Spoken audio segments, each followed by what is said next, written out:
You know that feeling, the one where you lock eyes with someone across a crowded room and it's like the world slows down, your heart races, your palms get sweaty, and there's this electric pull like you're being drawn together by some invisible force. They say something witty, you laugh a little too hard, and suddenly you're imagining a future together after one conversation. That's chemistry, right? That's the spark you've been told to chase, the sign you've found the one. But what if that spark isn't love at all? What if it's a warning sign you've been misreading your whole life? Picture this, you're on a first date, and they're charming, magnetic, maybe a little mysterious. The conversation flows, but there's this edge, an intensity that keeps you on your toes. They lean in close, their voice low, and you feel alive, like you're starring in a romantic movie. But fast forward a few months, and that spark has turned into something else. They're inconsistent, pulling you close one day and vanishing the next. You're checking your phone obsessively, analyzing their every word, feeling like you're chasing something you can't quite catch. The highs are dizzying, but the lows leave you empty, questioning your worth. If this sounds familiar, you're not alone. So many of us have been taught that chemistry is the ultimate sign of love, that heart pounding, can't eat, can't sleep feeling we're supposed to chase. But here's the truth, that kind of chemistry is often a trap. It's not love, it's chaos dressed up as passion, and it's keeping you stuck in relationships that hurt more than they heal. In this journey, I'm going to pull back the curtain on what chemistry really is, why we're drawn to it, and how to redefine it so you can choose love that feels like peace, not panic. Let me tell you about Lauren. She was 29, a marketing coordinator with a contagious laugh and a heart that loved deeply. When she came to me for coaching, she was reeling from a breakup that had left her confused and drained. "I thought he was my soulmate," she said, her voice a mix of longing and exhaustion. The chemistry was insane, but it ended up breaking me. Lauren's story started with Ethan, a charismatic bartender she met at a friend's party. From the moment they locked eyes, she felt it, that electric jolt, like she was waking up for the first time. Their first date was a whirlwind, late night drinks, flirty banter, and a kiss that left her dizzy. "I've never felt so alive," she told me. Ethan was intense, unpredictable, the kind of guy who could make you feel like you were the only person in the world.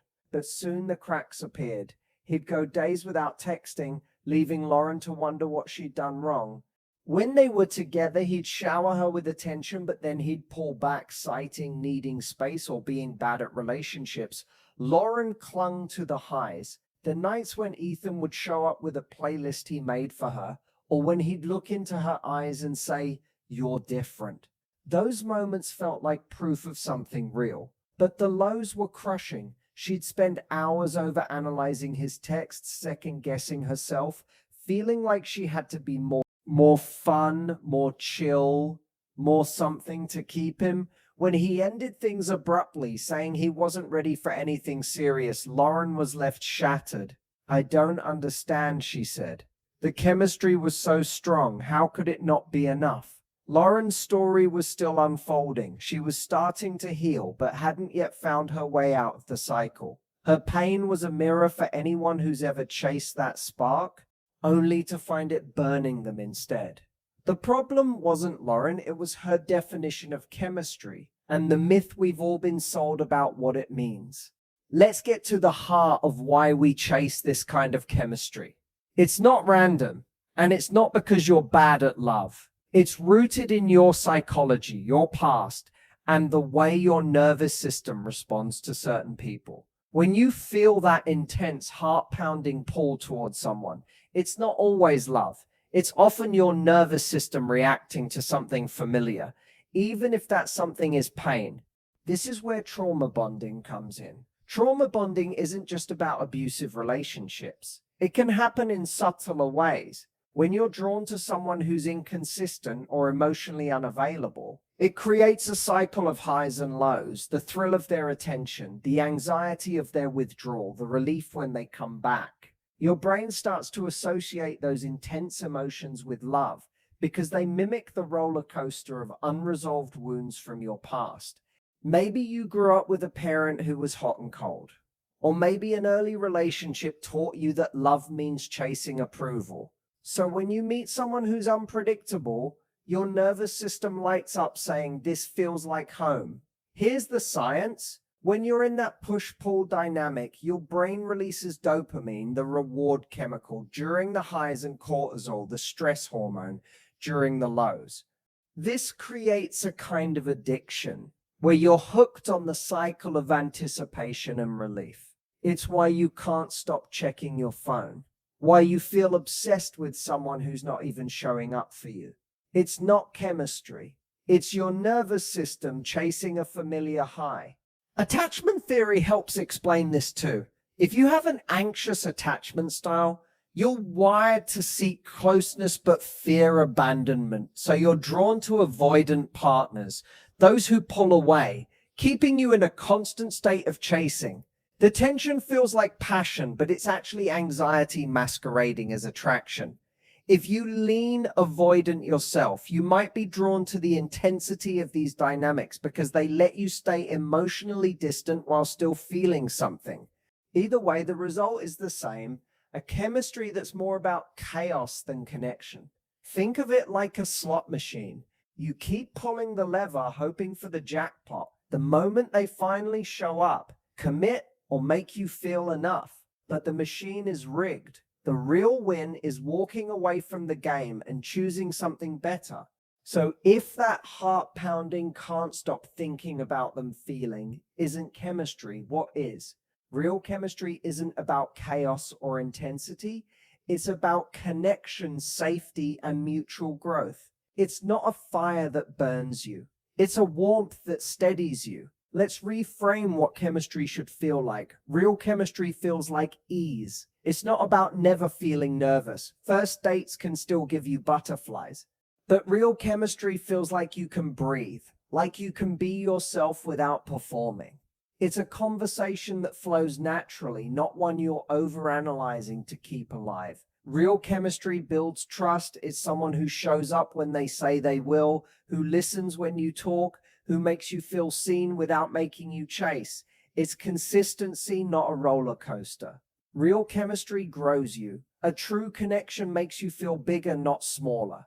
It's a partner who celebrates your quirks, supports your dreams, and makes you feel safe to be your full, messy self. Here's a metaphor. Fake chemistry is like a fireworks show, dazzling intense but gone in a flash. Real chemistry is like a campfire, warm, steady, something you can sit by for hours without getting burned. The fireworks might catch your eye, but the campfire is what keeps you warm. To reframe your definition of chemistry, start noticing how people make you feel. After a date or a conversation, ask yourself, do I feel calm and valued? Or am I on edge, waiting for their next move? If it's the latter, that's not chemistry, it's nervous anticipation. Real chemistry feels like peace, not panic. Breaking the cycle of chasing fake chemistry isn't about swearing off love or becoming cynical. It's about rewiring your heart to seek connection over chaos. Here's how to do it. 1. Listen to your body. Your body is your truth teller. That racing heart, those sweaty palms, they're not always signs of attraction. Sometimes they're your nervous system signaling stress. Next time you feel that spark, pause and check in. Is this excitement or is it anxiety? If you're feeling tense, like you're waiting for them to approve you, that's a red flag. Real chemistry feels like you can exhale too. Redefine your non-negotiables. Make a list of what you need in a partner. Not just feelings, but behaviors. For example, Lando. They show up consistently. No ghosting or hot and cold games. They respect your boundaries without making you feel guilty. They make you feel safe to be yourself, quirks and all. When you're dating, hold people to these standards. 3. Pause the chase. If you find yourself obsessing over someone, checking your phone, analyzing their words, trying to win them, stop. Take a step back. Try this. For 24 hours, don't initiate contact. Focus on something that makes you feel good about yourself. A hobby, a workout, a call with a friend. This isn't about playing games. It's about breaking the addiction to their validation. If they don't reach out, that's information. You deserve someone who meets you halfway. Heal the wounds driving your choices. The pull toward chaotic chemistry often comes from old wounds. Maybe a parent who was emotionally unavailable, or a first love who kept you guessing. Journal about your past. What did love look like when I was young? What did I learn I had to do to be loved? Therapy can help, but so can self-reflection. Ask yourself, what am I trying to prove by chasing this person? Then start giving yourself the love you're seeking from them through self-care, affirmations, or time with people who lift you up. 5. Practice dating with intention. Stop letting that spark lead the way. Date with a clear sense of what you're looking for. Connection, respect, growth. On your next date, try this. Share something authentic about yourself, even if it feels vulnerable. For example, I'm really passionate about X, even if it's a bit nerdy. What's something you love? This sets the tone for real connection, not performance. If they don't engage, they're not your person. 6. Build your self-worth. The less you rely on someone else's approval, the less you'll chase fake chemistry. Start building your self-worth outside of dating. Try this daily practice. Write down 3 things you're proud of about yourself, small or big. Maybe it's your kindness, your creativity, or the way you showed up for a friend. Then say to yourself, I am worthy of love that feels safe and real. The more you believe this, the less you'll settle for chaos. These steps aren't about shutting down your heart. They're about opening it to the right kind of love. You're not here to chase fireworks. You're here to build a campfire that lasts. Chemistry should feel like peace, not panic.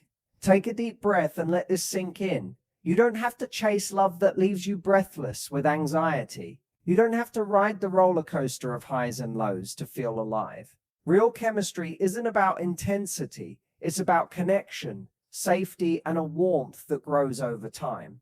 It's not a spark that fades. It's a fire that keeps you warm. Imagine a version of you who walks into a date knowing your worth, who doesn't confuse anxiety with attraction, who chooses partners who make you feel seen and steady. That version of you is already here, waiting for you to trust her. Every time you say no to chaos, every time you choose yourself over a fleeting spark, you're stepping closer to a love that feels like peace. So here's your call to action. Today, notice how someone makes you feel.